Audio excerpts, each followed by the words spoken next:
শিক্ষাঙ্গনের ক্ষেত্রে এই অনেক ইতিহাস ঐতিহ্যের ধারক কুমিল্লার তো বটেই, জাতীয় পর্যায়ে।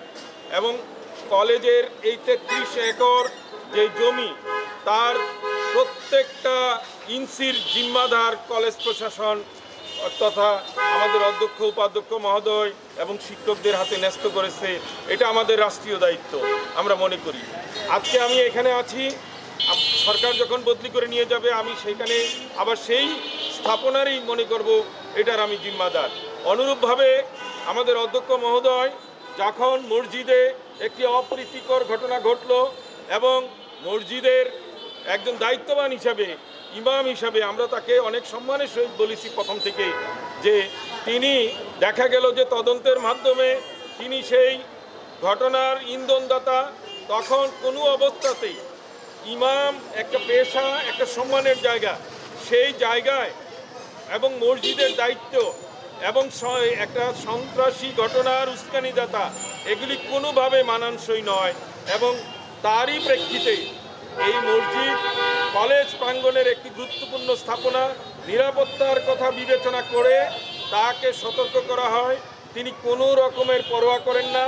তিনি সব কিছুতে একটা অহংকার, অহমিকা নিয়ে কলেজ প্রশাসনের কোনো সদুত্তর উনি দিতে পারঙ্গম নয় এবং তার সাথে কখনোই কলেজের এই গুরুত্বপূর্ণ স্থাপনার দায়িত্ব থাকতে পারে না মনে করেই তাকে অপসারণের নোটিশ দেওয়া হয়েছে এবং অব্যাহতি দেওয়া হয়েছে। এবং তাকে কেন্দ্র করে তিনি আমি বলবো প্রাক্তন ইমাম, তিনি কি করলেন, এলাকার কয়েকজনকে নিয়ে এই উচ্ছৃঙ্খল ঘটনার সৃষ্টি করলেন। একটি মসজিদের জুম্মা নামাজ আদায়ে বাধা দিলেন বহিরাগত কয়েকজন সন্ত্রাসী। এবং যাদের আমরা দেখতে পেয়েছি অনেকে শিশু আছে, শিশু পর্যায়ের যাদের জন্য নামাজ ফরজ নয় এখনো, তিনি তাদেরকে ভাড়া করে নিয়ে আসলেন, এনে আমাদের অধ্যক্ষ উপাধ্যক্ষ আমাদের শিক্ষকদের উপর হামলা করলেন।